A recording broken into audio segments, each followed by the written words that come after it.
Et si je vous disais que la clé de la richesse se cachait dans une simple histoire?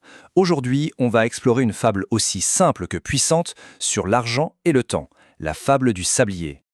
Cette citation de Brian Tracy, elle met le doigt sur un point essentiel. La liberté financière, ça n'arrive pas par magie, c'est le résultat d'un plan, d'une vraie stratégie. Et c'est exactement cette idée qu'on va creuser ensemble. Allez, on plonge dans cette fable. Imaginez un pays lointain où la vie de chaque habitant, elle dépend d'un sablier très spécial. Un sablier qui est la clé de leur survie, ni plus ni moins. Dans ce monde, les grains de sable sont comme de l'argent. Ils permettent de tout acheter. Mais il y a une règle, une seule, et elle est immuable. Pour que les grains tombent, il faut secouer le sablier. Tout le temps. Si on arrête de bouger, les grains s'arrêtent. Et la vie avec. Ce mouvement, remuer encore et encore, c'est une métaphore super puissante en fait. C'est l'échange direct de son temps et de son énergie contre un revenu. Un cycle qui, pour beaucoup, semble sans fin. Pas de pause, pas de répit. Mais attention, c'est là que ça devient intéressant. Tout le monde ne vit pas comme ça. Non, il existe une autre voie, une alternative à ce cycle épuisant.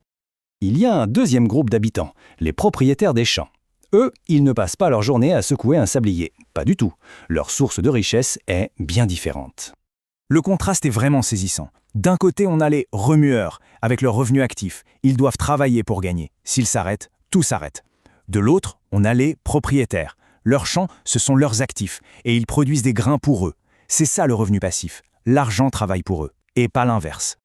On pourrait croire qu'il n'y a que deux camps, deux destins possibles. Mais heureusement, la fable nous révèle une troisième voie. Un chemin forgé par ceux qui refusent de simplement subir leur sort. Ce troisième groupe, ce sont les planteurs. Au départ, ce sont des remueurs comme les autres, sauf qu'ils ont une ambition, devenir un jour propriétaires. Ils ont compris une chose fondamentale. Pour changer de vie, il faut changer de stratégie. Et leur méthode, elle est d'une simplicité désarmante. Chaque jour, même fatigués, ils mettent de côté quelques grains. C'est l'épargne. Ensuite, ils les plantent. Ça, c'est l'investissement.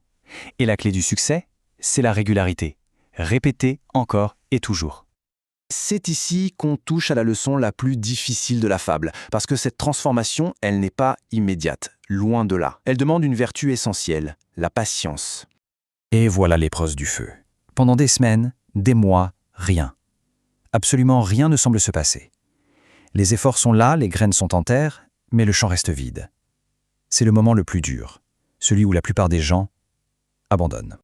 Mais pour ceux qui persévèrent, un jour, enfin, un premier signe de vie, une toute petite pousse. C'est presque rien, mais ça change absolument tout.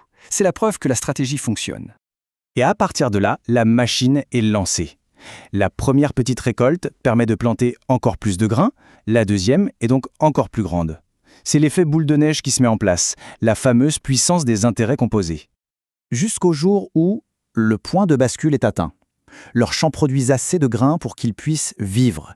Remuer le sablier devient un choix et non plus une obligation. Et ça, c'est la définition même de la liberté financière. C'est une belle histoire, n'est-ce pas? Mais concrètement, qu'est-ce qu'on peut en tirer pour nos propres vies? Allez, on résume les idées clés.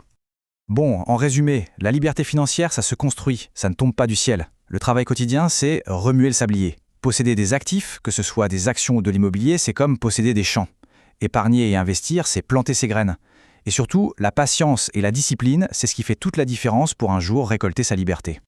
Au fond, cette fable nous montre que la liberté n'est pas un objectif inaccessible. C'est quelque chose qui se construit patiemment, décision après décision, grain après grain. L'histoire se termine ici, mais la réflexion, elle, ne fait que commencer. La fable ne donne pas la réponse à cette question, parce qu'elle est personnelle à chacun. Mais elle suggère une chose. Le meilleur moment pour commencer, c'était hier. Et le deuxième meilleur moment, c'est aujourd'hui.